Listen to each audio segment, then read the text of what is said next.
Okay, so the phone charger stole the correct title and put it there. The talk is about model exfiltration via sites and attacks. The speaker is Purushottam Kar from IIT Kanpur, who goes by Ru. He's a member of the IIT Kanpur faculty. Rest of what follows is written by him. Some parts are added by him by me, but I won't differentiate between the two. So he finds the IIT campus so nice that he graduated from it twice and also ran 50 kilometers, stored several muscles while doing that. He's fascinated by machine learning and optimization and has thus far managed to convince his employers that he understands these areas recently, and also some publishers that have published a book on it. Consequently, they let him stick around, the employers, that is, not the publishers, while he explores ways to use ML to achieve clean air objectives, assist in teaching comically large class sizes, which overfill like this. I've seen this. Reveal and mitigate cybersecurity threats and make rich corporations even richer.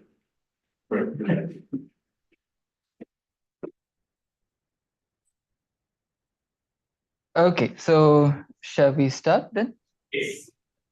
Good. It's so nice to see some of my colleagues and lab mates and workmates here. It was so nice to see Piyush. I saw Ram Prasad in the audience.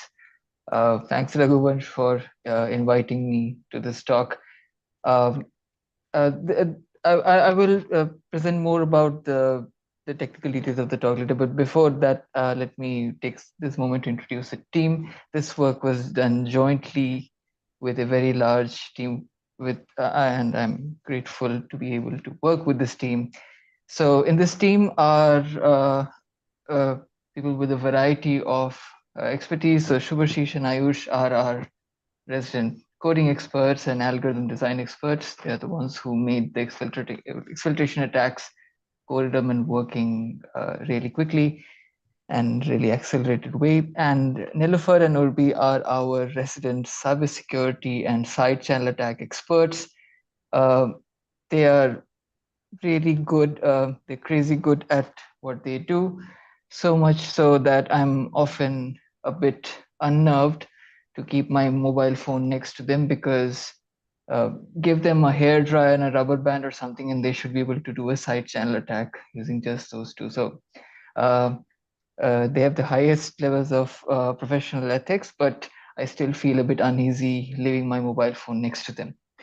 But it has been a great learning experience for someone like me who doesn't have a cybersecurity background to work on this work.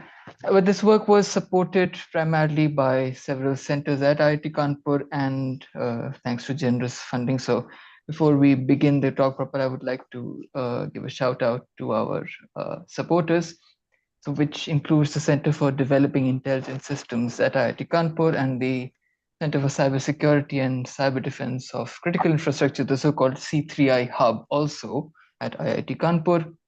More on these two centers a bit later. And I'm personally thankful for funding from Google, Tower, and Microsoft Research. So before I move ahead with the talk proper, just a quick word about the centers to which I either belong or with whose members I closely work. The Center for Developing Intelligent Systems is an R&D center dedicated to translational AI research. It is IIT Kanpur's flagship AI center, but unlike several other AI centers across sister institutions in India, CDIS behaves more like a for-profit consultancy firm than a educational center. So CDIS offers no programs, no degree programs, no courses, but what it does is offer translational AI research as a service and a product to several of our clients, which often include government bodies or even private clients. So one of CDIS's flagship projects has been the CP Grounds project, which is a tool that allows every Indian citizen to report grievances to the government, specifically the central government, but also state departments. Many citizens don't know about this tool, but we have been trying to improve that. So today you can go on the Android Apple Store or the Apple App Store and download the CPgrams app, which was developed by IIT Kanpur, and it will help you navigate the process of filing a grievance to the government. It could be a grievance that you think either requires government attention, or it may be something that requires policy intervention. We have also been working with several individual ministries. For example, we have been working with the Ministry of Defense on this very interesting project called the Samar Abhilekh project, where the goal is to digitize and improve access to historical documents, often ranging back to the World War II or pre-independence era. So the idea is to archive, curate, and present to the general public these documents in a searchable, digitized manner, which will improve things like research, it will improve historical investigations, and so forth. We're also helping the military, and more specifically the private defense sector in India, create missile defense systems. So think of Iron Dome in some form. So we also do a bit of non-nerdy stuff at CDIS. We also like to shoot things down at in our leisure time. We have been also working with well, less reputable organizations, trying to help them do their job better. So more recently, we have started assisting the National Testing Agency get their act together in various ways. For example, by offering them AI solutions for facial recognition, so that they can confirm that the person appearing for the exam is indeed the person who registered for it, or using AI to perform just-in-time question generation, which may discourage certain form of question paper leaks. One project with which I'm personally involved is the use of AI to perform source apportionment to figure out why our pollution levels are high. And this involves very interesting application of low-cost sensors with AI models, and this can radically change the way policy making happens vis-a-vis air quality management in India. The second center which supported this work is the C3I Hub. This is a technology innovation hub, and it operates as a Section 8 company. It is the de facto center for all cybersecurity research, as well as the leading incubation hub for cybersecurity products and cybersecurity startups in the country. It offers a standard suite of security operations center services or as solutions, as well as it is the leading center for development of blockchain-based products such as transferable development rights and so on. There's a lot of exciting stuff going on here. So since it's a hub, it not only operates within IIT Kanpur, but its mandate is to foster cybersecurity research and indeed the entire ecosystem throughout the nation.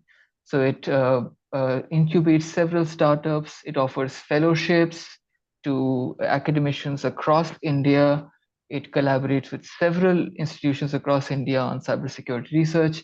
In case you are interested in pursuing cybersecurity research of any form, you're looking for support, partnership, funding, or collaborations, please reach out to C3I Hub. This is meant to be a hub to foster collaborative research and product development across the nation.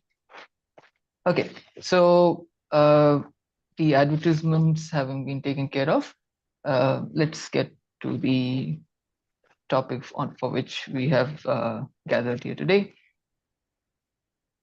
We have mostly, as a public, been informed of the risk of plugging our mobile phones just about anywhere for charging. So all of us would be hopefully aware of the risks that plugging our mobile phone into a USB socket just about anywhere in public may pose. Why? Because of the dual nature of the USB interface. It can serve as a power transfer interface for sure, but also a data transfer interface. So there might be a plug point at an airport or a public utility advertising itself as a power source, trying to help you charge your mobile phone, but what it may maliciously and secretly do is also steal data or install malware inside your phone, which is probably what you do not intend when you plug it in. So most of us are by now wary of doing such, trusting such ports, USB ports. But what about more traditional forms of charging? So what about wireless chargers? In this case, the charging mechanism is arguably not even in any physical contact with the mobile phone. Or what about good old 5 ampere plug points? Are these safe? If I am sitting in an airport and I find a wireless charging station, should I trust it?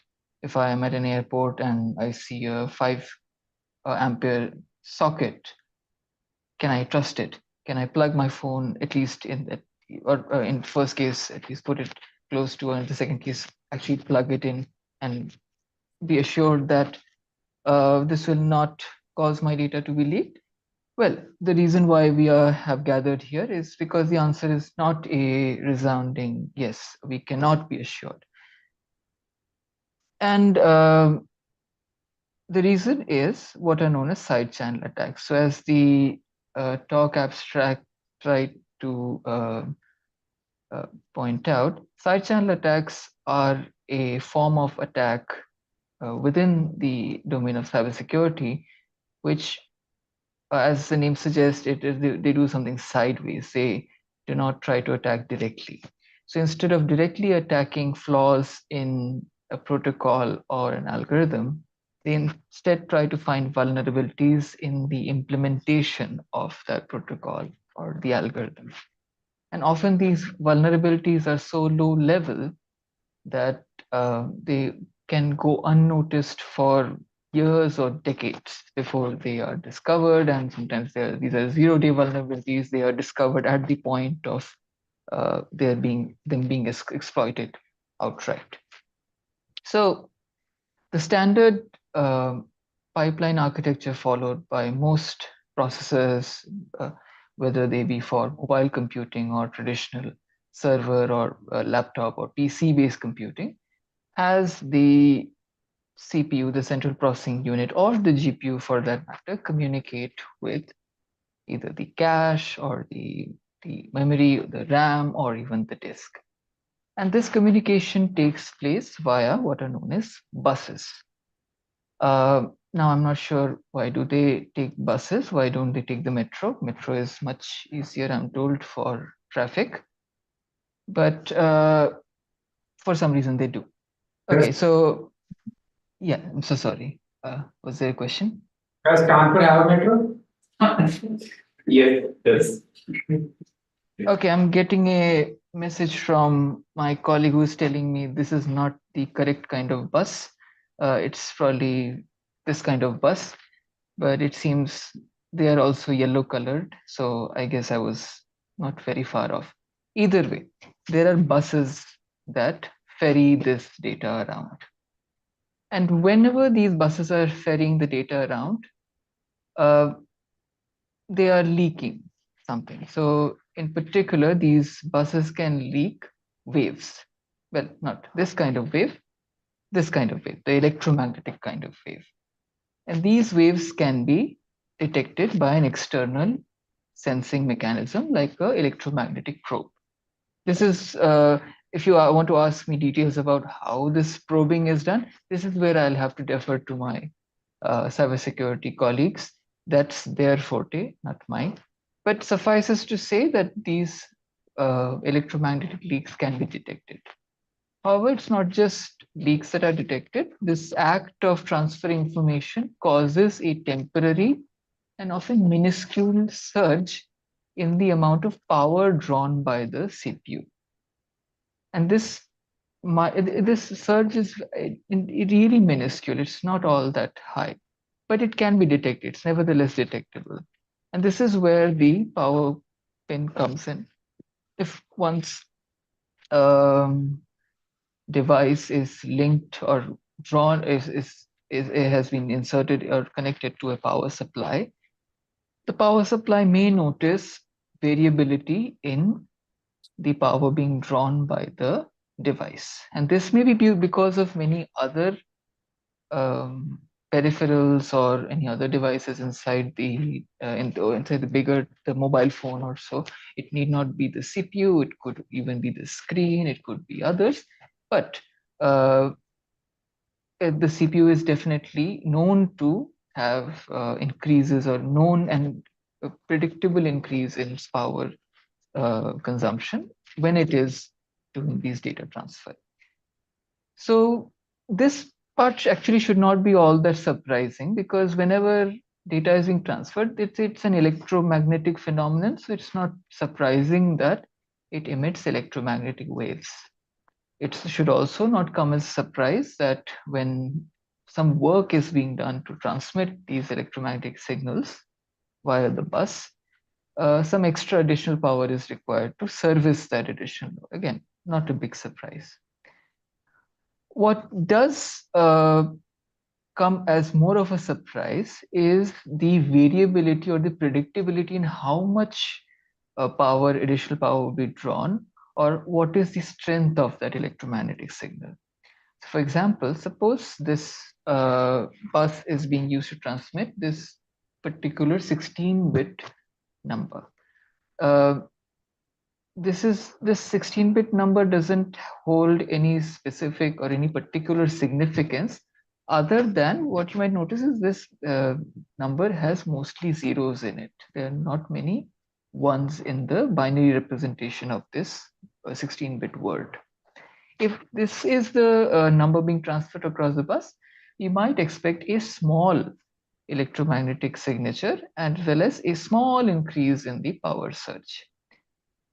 In contrast, if a word with a much larger number of ones is being transmitted, then we might expect a much higher much higher strength signal to be emitted, as well as a much higher, noticeably higher power surge to be detected. Now, I have, for the sake of illustration, exaggerated how large the electromagnetic signal and how large the power surge is. In reality, these surges and these signals are very feeble, but they are still nevertheless detectable and amplifiable. The signal to noise ratio is favorable to let us detect, make distinctions between the two cases that I just presented. So what is the side channel, or what is the side channel information that is being leaked here? To the best of our understanding, or at least to the best of my understanding, what we can faithfully recover from either the power side channel or the electromagnetic side channel is the Hamming weight of the number or the word that was transmitted over the bus. So the Hamming weight of a binary word or a number represented in binary is the number of ones that in the binary representation. So the central dogma of this work is that the power source surges and the electromagnetic signals that are leaked are directly correlated to the Hamming weight of the word being transmitted across the bus. But yes, that is the case. You can transmit a 0 as 0, 1 and 1 as 1, 0, right? That would be the same Hamming weight for everything. Yes, so the Hamming weight, I'm not sure if I got your question directly. So the signal strength doesn't depend on the location of the ones. It just depends on the number of ones. I'm saying if you want to send a 0, you instead send the pair 0, 1. Otherwise, you send the pair 1, 0. This will make sure that every string you send has the same Hamming weight. So you're suggesting some form of redundancy so that the Hamming weight is indistinguishable? Right. Yes, what you're suggesting, yes. So what you're suggesting is a workaround that may help mitigate this side channel. That's So great. the suggestion is that we encode, yes, but what this would mean is that 64-bit systems would have to be converted to 128-bit systems. True. So yeah, there are several workarounds to this. For example, electromagnetic shielding is a known protection against, at least a known deterrent for EM probes, and the power surges that are there can be masked by internal circuitry that can absorb some of the power surge. So there are, it is not as though our devices are entirely unprotected and entirely vulnerable to this.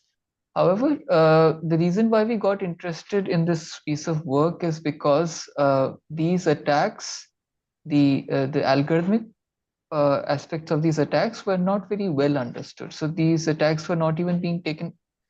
You won't find newspaper headlines about these power or EM side channel attacks. Why? Because there were lots of heuristics being used to perform these attacks.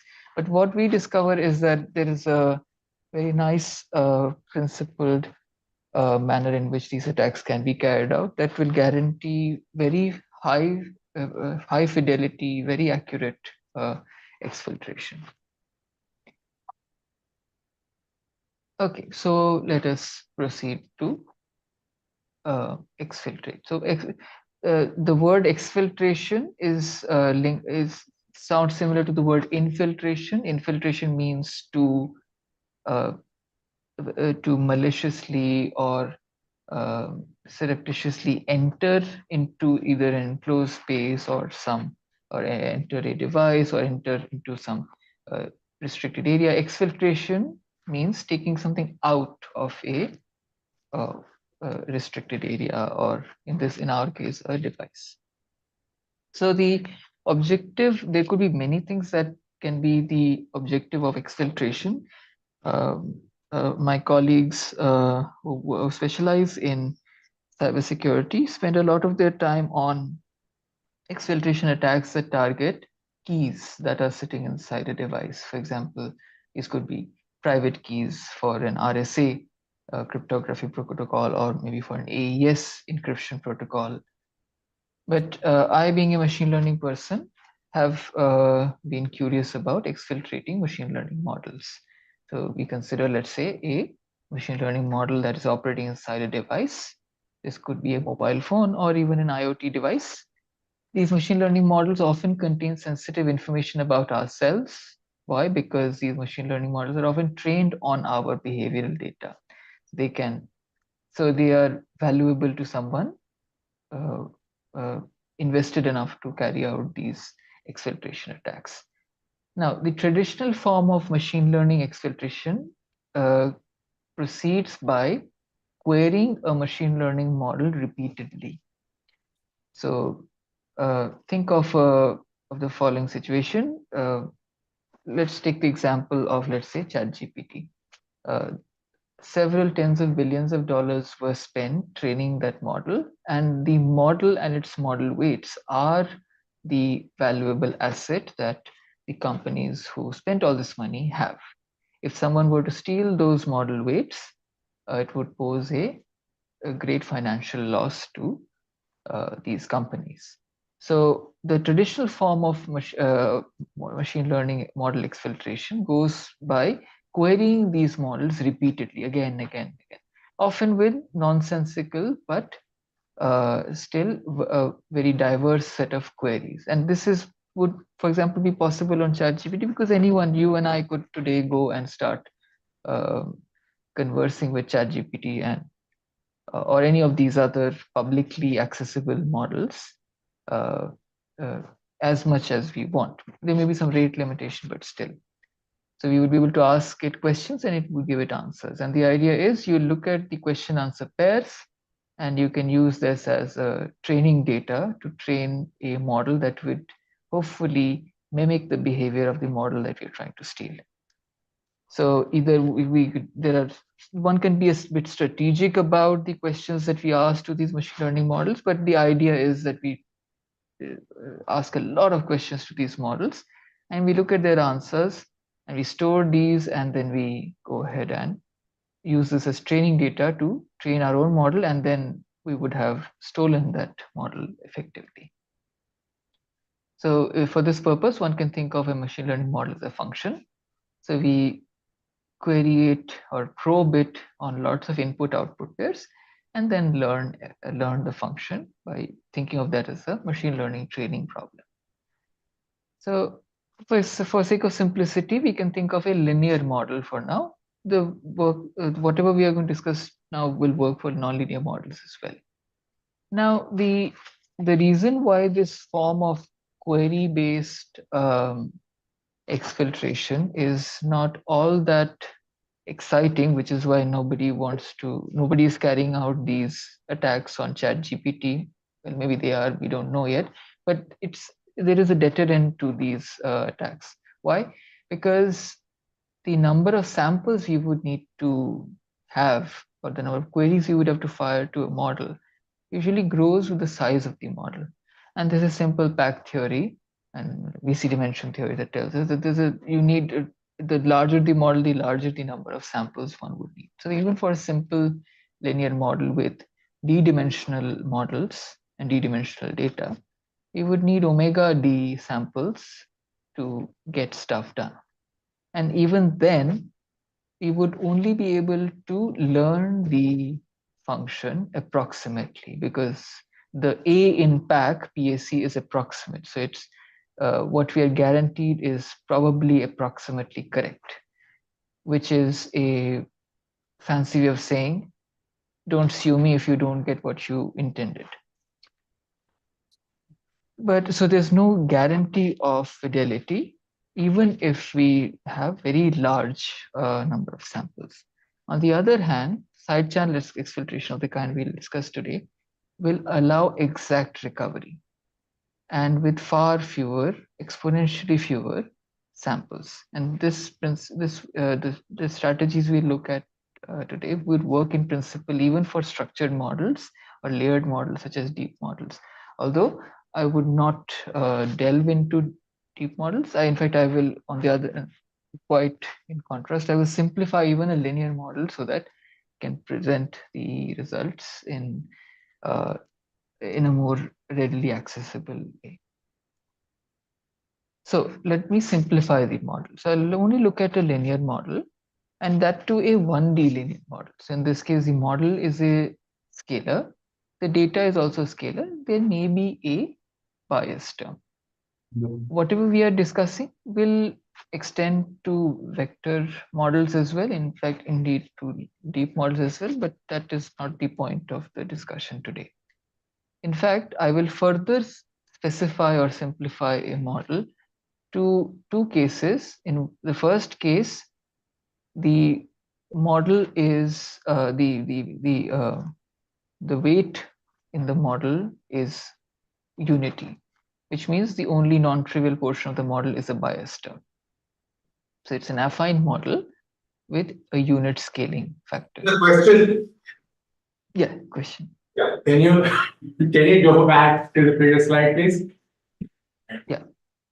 So I wanted to have some more explanation about this lot D, because if, for example, f is just defined at d points, then it can be an arbitrary function which has d bits of information. So how can you get something in lot D samples? Exactly. Right. In fact, the log D here is only for sake of confidence. The number of samples I would need to exfiltrate. So here is what let me specify the claim to you a bit. The model in this case has d+1 parameters, or d+1 numbers that describe the model, w1, w2, all the way till wd and b. Okay. If these numbers are expressed as 32-bit numbers, it would take me 32 samples to exfiltrate them using a side channel exfiltration. B times 32. No. Because we see the whole row. 32 samples will be enough. I will need 32 log D samples just to boost the confidence to maybe 1 minus delta. Samples are not a function output anymore. So are you assuming any sort of sparsity in this model, or? No. These models may be dense. So we can come back to this question once as described to the model, described to you the attack. The attack we have is we will use probes to perform to query this linear model, and we have what are called universal probes, which means a set of probes which will simultaneously tell us what is the value in each one of these each one of these parameters. But let me come back to this. Once we move to at least the first case, special case here, I guess I'll be able to answer your question much better. I will come back to this though. Okay. So the two special cases are one where the scaling factor is 1 and the only non-trivial part is the bias, and the other case the bias is non-existent, so the only unknown is the scaling factor. So what in fact I will delve only on case 1 here. I won't talk about case 2 because well, I'm sure we'll run out of time. And we will, for sake of simplicity, I would restrict ourselves to cases where these scalars that are involved are unsigned integers. So why is this without loss of generality? This is not without loss of any generality. This is with loss of some generality, but not a lot. Why? Because signed arithmetic can be handled via the 2's complement trick, and even real arithmetic can be handled via fixed point representation. So several low powered devices that are not powerful enough to carry out the full IEEE floating point, the entire gamut of operations supported by the IEEE floating point representation, they instead work with fixed point representation, where the real numbers are represented as signed integers. So this will make our life easier. We are right now currently working on extending this to proper floating point numbers as well. But right for now, let's assume we have unsigned integers. So what we will cover are I will talk about today will hold for affine operations, addition, multiplication. It will not cover other nonlinear or non-affine functions like exponentials or polynomials or things like activation functions like ReLU or sigmoid. I will also not be dealing with complications that will arise when working with multi-level models. That is a topic for another day. So here is the problem statement. I have a mystery integer. I am the attacker in this case, and there's a mystery integer x that is unknown to me. Now, I apologize for the shift in notation. In this previous slide, x was the input to the model. In this case, x will be the mystery integer, which will either be b or w. So I'll clarify that in a while. So there will be probes. So there's just a fair bit of warning. There's a change of notation in this slide. So there are probes that will choose. These are again unsigned integers, but these are chosen by me. These are chosen by me in the form of queries. So I'm querying the machine learning model, and what CPU or the processor will do is it will perform this particular task. It will add the mystery integer to each one of my chosen probes. Now, I may or may not have access to the sum. In fact, if I do have access to the sum, then exfiltrating x becomes very easy, but I'm assuming I don't have access to the sum, which may be the case in case these additions are a part of a much larger model, let's say a deep learning model. We won't get to see the intermediate outputs, but I don't need to see the intermediate outputs. All I need to know is the Hamming weights of the intermediate outputs, which I'm assuming that is available to me via a side channel. So for each of the probes pi, I get to see hi, which is the Hamming weight of pi plus x, where x is this unknown mystery integer in my case. And my challenge would be to recover x only using these pairs.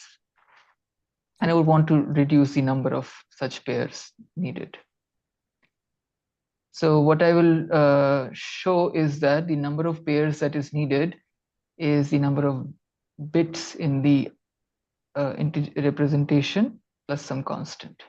So if x and pi's are represented using 32 bits, you need no more than 32 probes to get things done. And these probes will be universal. The same set of 32 probes P1 to P32 will happily exfiltrate any integer x, which means the same probes can work for all components of a linear model, not just one. Right, but isn't this just, can you do this by having the probes to basis vectors? With the addition. Yes, yeah. So these P1 to Pn can be chosen. There are these can be chosen in a strategic way. The results I'll present today will hold for a random choice of these probes. Just choose these probes randomly. But yes, there could be one could get potentially better results by choosing these probes more strategically, but there is a catch in being very strategic, very strategic about choosing the probes. Are they pattern or are they random? The probes P1 to Pn, they are chosen by the attacker, by me, the attacker, and these can be chosen anyway. I will choose to sample them randomly, but I need not. I may sample them in any other form as well. But would it not work if it's a base? You just pick P1 to Pn to be some basis, like one of them is 1, all the other coordinates are 0? Yeah, that would work. Yes, that would indeed work. However, this strategy will not work the moment we go to a multi-layered model. I'll come to that. The reason, okay, so here's the thing. In a multi-layered model, like a deep model, we are free to give inputs only to the first layer of the model. The inputs to the subsequent layers of the model are decided by the previous layers of the model. So our strategy for choosing the probe, if it relies on these probes being very specific numbers, like 1 followed by all zeros, we can only ensure this for the first layer of the model. The moment the outputs are provided by the first layer, that structure will go away. Okay. So which is why random probes are better, because if you feed in random data to the first layer, what comes out of the first layer can also look sufficiently random. So the guarantees can continue to hold. Got it. The second case is pretty much the same as the first case, except that the operation performed using the probes and the integer are multiplication instead of being addition. I will not look at the second case in this because the proofs get tedious.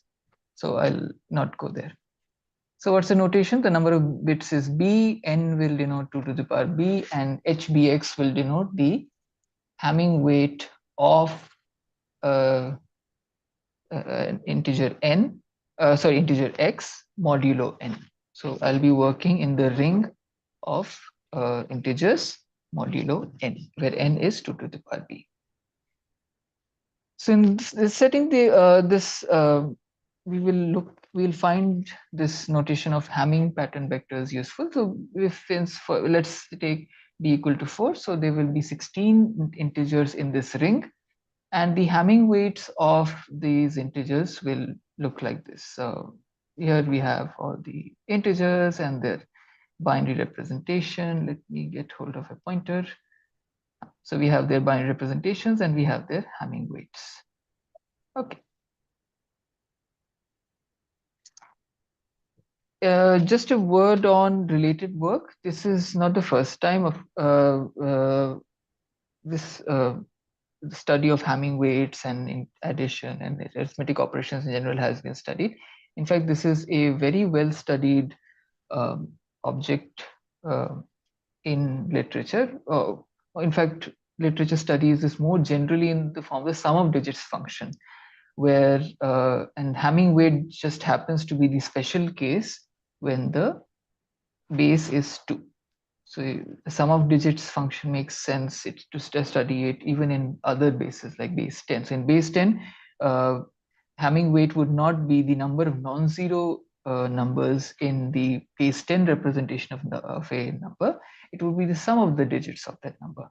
In particular, Spiegelhofer and collaborators have done a lot of work in studying how addition affects the sum of digits of an integer. However, these existing works could not be utilized directly for our purpose. Why? Because more often they work on the set of all natural numbers and not on a finite ring. And the finite ring is applicable to our case because our CPUs do not have infinite precision. They're modeled much better using the finite ring. Consequently, existing work also focuses on asymptotic results like central limit theorems, and they don't study multiplication. And the reason is multiplication gets very hairy to analyze. I will not be dealing with multiplication in this talk either. However, there's one piece of work that we found by Kim about 8 years ago that works on finite rings, which is nice, and studies when does addition change the Hamming weight of a number by a whole lot, a very lot. So maybe half the bits of the number or the constant number of bits of the number are flipped as a result of addition. This study is in line with what we want, but not exactly what we want, because our work will, as you will see, require study of when does the Hamming weight not change at all. When is it the case when you add a number, we have a mystery number and you add something to it and the Hamming weight doesn't change at all. Of course, the number changes, but the Hamming weight doesn't. But in summary, there's a lot of work in this direction, and we are happy to have been able to contribute something towards this study, never mind its application to exfiltration. So I would not be able to regale you with all the aha moments, eureka moments we had during the course of the study. And it was a lot of fun because we were working with something that we did not find a lot of literature on, we didn't find a lot of existing work on. So we had to, the journey of discovery was immensely enjoyable. So we found that the Hamming weight function has a fractal structure. So here on the x-axis is a self-replicating fractal structure. So in the x-axis here we see the integers, modulo 16. On the y-axis we see the Hamming weight of these integers. So this graph may seem random to you. It may seem like so these graphs you see in the stock market. So this may look like the stock price of, let's say, NVIDIA. Very random, but in this case forever growing, as happens to be the case with NVIDIA stock as well. It keeps growing without bounds. However, if we take a close look, if we take the first half of the graph, translate it, and then shift it up, we get the second half of the graph. So, and this occurs at all scales, which is why I claim that this has a fractal structure. And if this is an indication, it seems NVIDIA stocks are about to fall very sharply. But I was told that this talk is going to be telecast on YouTube, so please don't take this as financial advice. I don't want the finance ministry coming after me in case you go ahead and buy NVIDIA stock or sell NVIDIA stock and you run into a loss. This was a joke. I'm not a financial advisor. But this fractal structure is not just cute, it's not just curious, it's indeed quite useful in the analysis we do. In fact, what would be more directly useful to our study is this addition matrix. So in this case, the columns are possible values of the mystery integer. The rows are the potential probes that we could have. All of them range over or take all values in modulo 16. And each cell tells us what is the Hamming weight of a particular sum. So for example, if the mystery integer 11 and the probe is 14, the result is 25, which modulo 16 becomes 9, and 9 is represented as 1001. So the Hamming weight is 2. Now this matrix also has very beautiful structure. It's a circular matrix. So if you take the rows of this matrix, bring them down one row and then shift them one left, you get back the next row. In fact, you'll have, since it's circular matrix, the overflow will have to be rolled over to the other side, like a torus.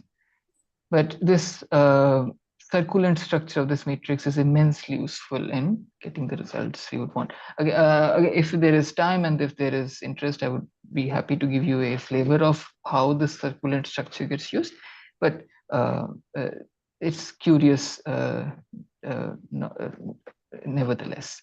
Of course, all these structures, even the fractal structure, the circulant structure, once one has been told that this is the case, it takes all but like half a minute of inspection to realize, oh, this is why this must be the case. In fact, I'm sure the theory experts in this audience will be able to come up with half a dozen reasons why the fractal structure must be there or the circulant structure must be there.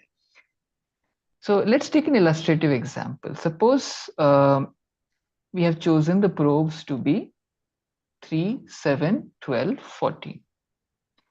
How did I choose them? Well, honestly, I can tell you these, I was making these slides last night. It was too late for me to be strategic about them. I really chose them randomly, but they came out to be correct, which sort of tells you that law of large numbers actually does work in real life as well.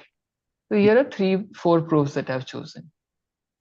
And suppose upon adding these probes to the mystery number, mystery integer x, I get the Hamming weights 1, 2, 1, 2. Again, this is by accident. I didn't plan for this. I didn't have time to plan for this, but it's easy to remember. We have 3, 7, 12, and 14 as number, but then the Hamming weights are 1, 2, 2. And the question I'm asking is, can we identify the mystery integer uniquely by just this information? So if we go back to this matrix, this circulant matrix, these are the probes 3, 7, 12, and 14. And we find that on 3, the result was 1. So the mystery integer could have been these 4 values. It could either have been 1, 5, 14, or 15. Why? Because it's on these possible values that the Hamming weight turns out to be 1. Similarly, I know that the Hamming weight upon adding with 7, the probe 7 was 2. So it could have taken these 6 values, and with 12, these 4 values, and with 14, these 6 values.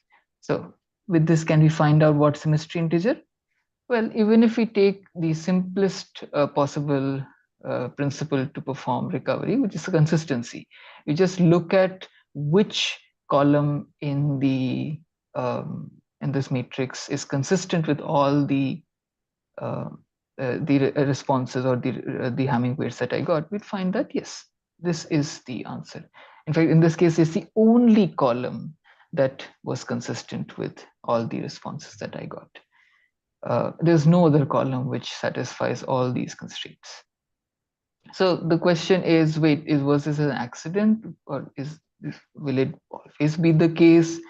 Can we do this in a computationally efficient manner, this consistent recovery? So that's where we can move forward a bit. So I'll answer these questions in reverse order. So let's go do the computational bit. So I introduce the notion of candidate sets. The moment we have a probe Hamming pair, PIHI, I can define the candidate set as simply the most obvious definition you can think of. It's a set of all integers that are consistent with that pair. Set of all integers. By set of all integers, I mean all set of all integers in that ring, modulo n in RKVs. All integers, which all b-bit integers, which when added to pi give me hi, that's a candidate set.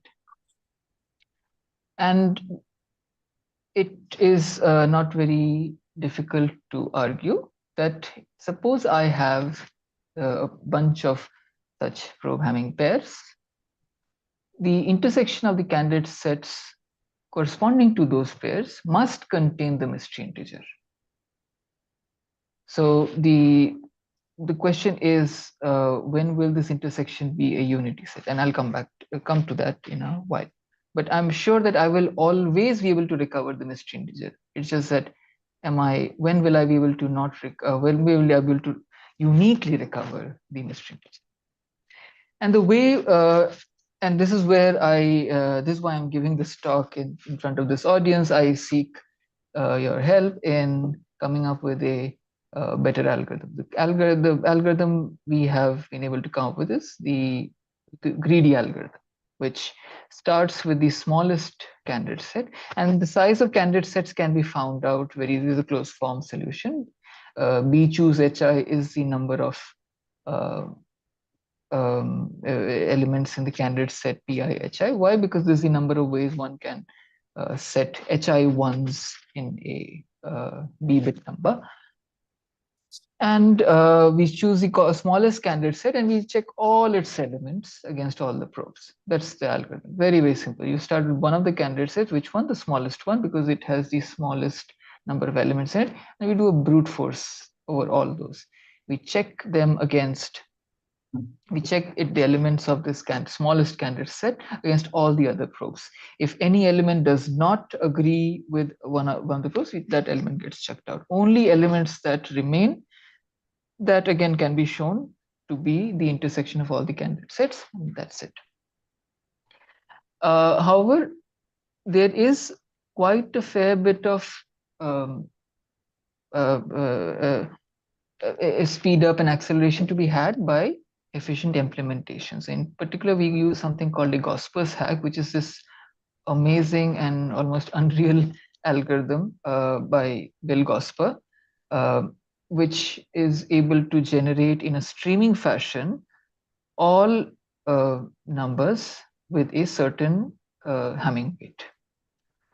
So if we have 16-bit numbers and we want all numbers with Hamming weight 4, it will systematically in a streaming fashion generate all those numbers in lexicographically increasing order. Such a nice, so nice of Bill Gosper to not just provide them in a streaming fashion, but also provide them in a lexicographically increasing fashion. Constant number of bit operations. Yes. So in fact, these bit operations. Assuming you are on word, like you can do word bit operations. Exactly. So it really speeds things up because this is a brute force algorithm. So how quickly are we able to run those for loops matters. So using these hacks, and we are not very adept at these hyper optimization, but even we were able to get the exfiltration time even for 32-bit numbers to be very, very manageable. It doesn't take us more than several hundreds of milliseconds to exfiltrate a single 32-bit number. And we don't even need 32 probes for that. I'll show you the results later. Now let's come to the thing. So we are since this consistent recovery, this will always recover the mystery integer. The question is, when will it uniquely recover it? So here is the answer to that. We can show, and this is where the fractal structure and all that comes in. We can show that take any two candidate mystery integers, let's say x and y, the number of probes which cause these two numbers to clash, which means the number of probes p, such that the Hamming weight of p plus x is the same as Hamming weight of p plus y, is no more than n by 2, n being the total, the size of the ring. So n by 2 would be 2 to the power b minus 1. A simple union bound over that, or using this lemma, shows us that the consistent recovery algorithm will uniquely identify the mystery integer with high probability, let's say 1 minus delta confidence. If we choose.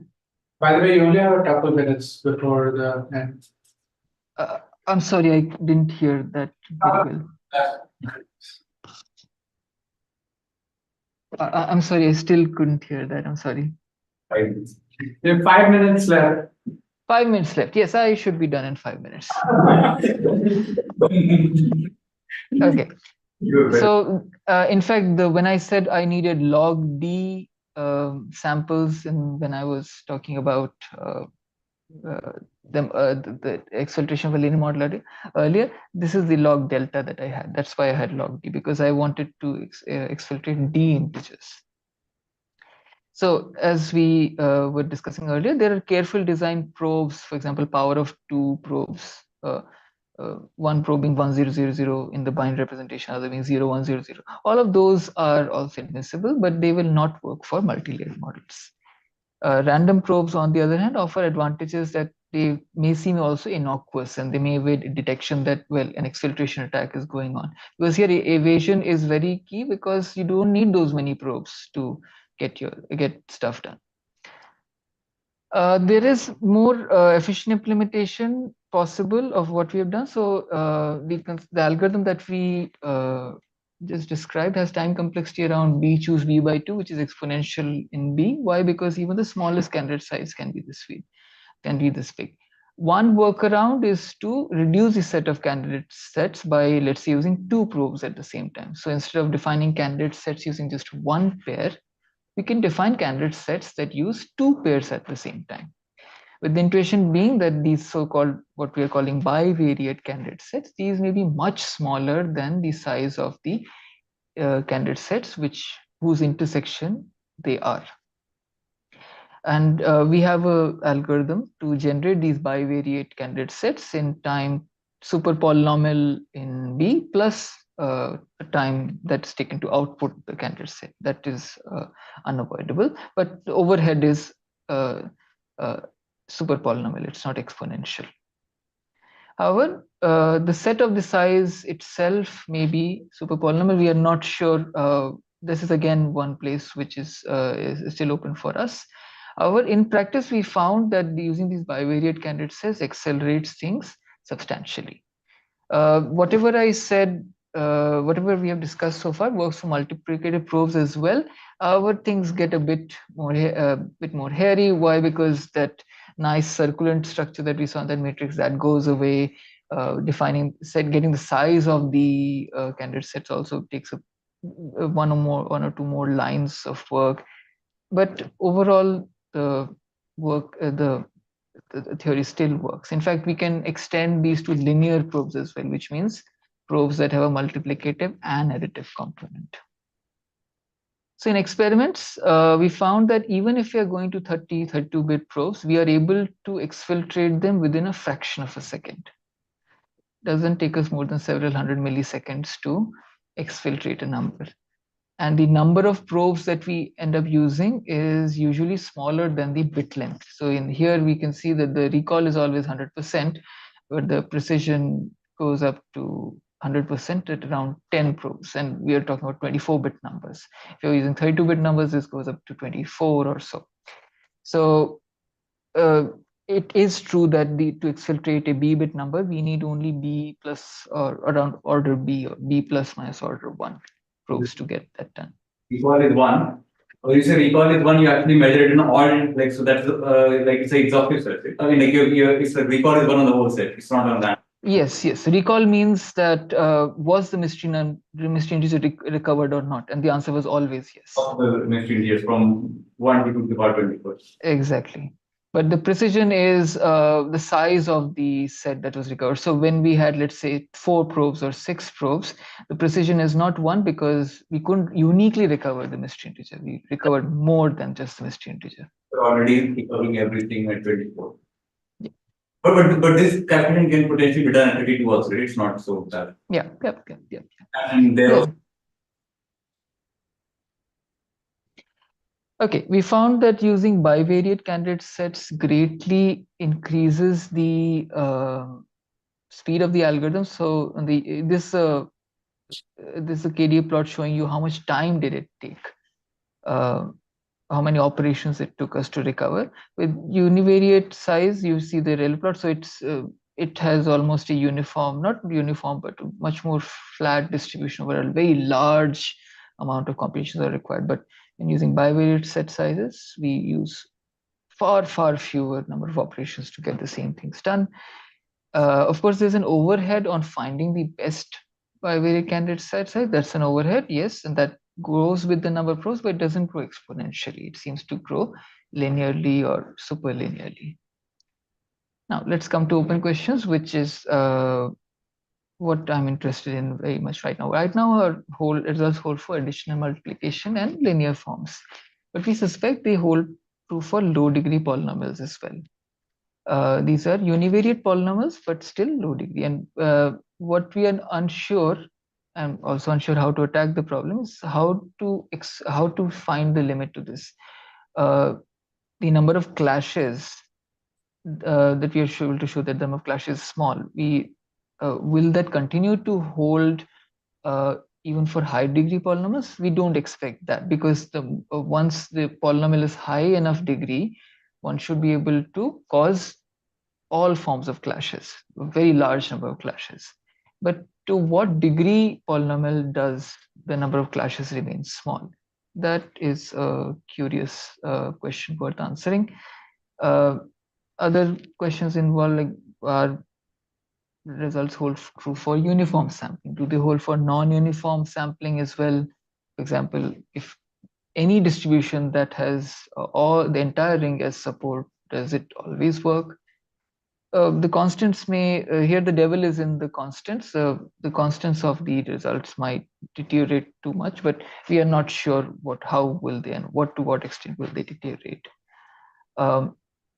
Here is a very theory-worthy question. Can the universality of a probe set be tested? Is it a testable property? So, for example, if I were to give a set of probes, do these probes uniquely identify every number, every element of the ring? This sentence is basically saying this simple thing in as so many words. But is this universal? Can we test the universality of a probe set in polynomial time? Initially, my answer would have been no, but I don't know. There might be some surprising sub-exponential or super polynomial algorithm that gets it done. But I don't know how to answer this question. In fact, are there other properties that are sufficient to ensure universality? That also it would be curious. For example, if a set of numbers satisfies some nice testable property, using those numbers, maybe that probe set might be a bit large. It may not be B, but it may be B square, polynomial in B, not linear in B. But it is easy to test whether that set is universal, and it ensures universality.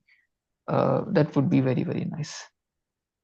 And of course, as I said, with using these bivariate candidate sets, or even trivariate or multivariate candidate sets, they seem to help in practice, but we are not sure what their sizes would be. So what would be the distribution of the size of these candidate sets?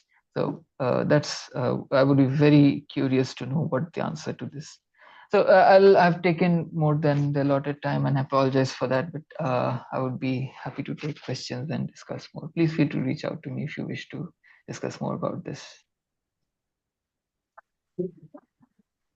That's like 10 and 24. So what is the entropy of the Hamming weight distribution? So it seems like there's a lower bound, right, which is just B divided by the entropy of the of this function, which is you just take the Hamming weight of each thing, and that's a lower bound, because each time you're only getting that many bits on average of information. Right.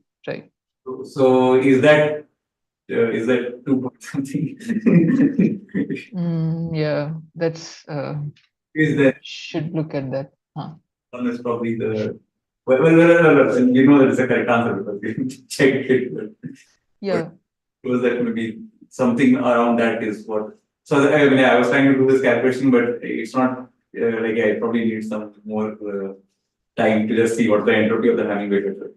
It's like log of binomials and so on and more. But yeah, but there it's not. I mean, there is structure inside the Hamming weight function. Then it should not be a totally unpredictable or.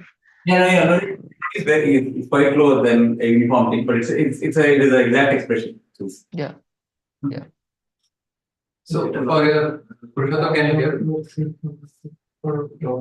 Can you hear me, Purushottam? Yes, I can hear you. So for your first question, do you only care for? I mean, is this known for univariate polynomials, or is that also not?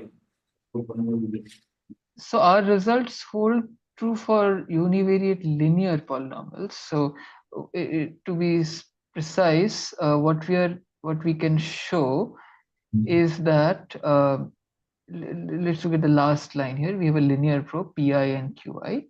What we can show is that if we take random Pi's and Qis, then for any two values of x and y, the Hamming weights that we get will clash only for half of the, or no more than half of the choices of Pi and Qi.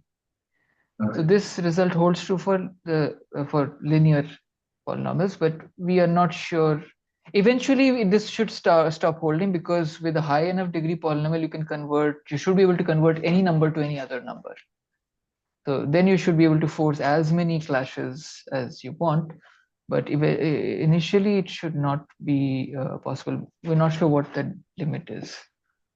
And the other question is, suppose that you don't get the Hamming weight exactly, but you get some error in it. Can you tolerate errors? Very good question. Yes, so that is something we have started exploring. However, right now we don't see a practical reason to be very worried about it, because these our amplification strategies seem to give us sufficient discrimination between Hamming weights. However, we feel this might become an issue when we go to larger bit lengths. So far our actual experiments that we have done are with low power processors, which are either 8-bit or 16-bit. So which means we have, so the most challenging thing with this would be to, for an 8-bit processor, the most challenging distinction would be between Hamming weight 7 and Hamming weight 8. And for 16-bit, it would be distinction between Hamming weight 15 and Hamming weight 16. However, what you said might become a problem when we are, let's say, working with a 64-bit number, where distinguishing between a 62-bit Hamming weight and the signal given by a 63-bit Hamming weight, 63 Hamming weight thing will pose a challenge. In which case, my guess is the consistent algorithm can be probably made more. It's anyway a brute force algorithm, so one could make it a bit flexible by incorporating a majority votes at some point. But we have so far not had to worry about this. Thanks. I have a question. You Please go ahead. use randomly chosen probes for multi-layer models, but Yeah. you really need randomly chosen. What if they have some pairwise independence property or something like that? Yeah, we could try to do that fooling exercise. Will pairwise or constant independence fool the Hamming weight function? That's indeed an exercise worth carrying out. It's possible that constant independence is all that's needed. You mean fool the multi-layer model or the Hamming weight function? Even for, that is in fact that links to this question, because right now our results hold true for uniform sampling, but if we are going to work with pairwise independence, they won't be entirely uniform. So yeah. Okay. That's another.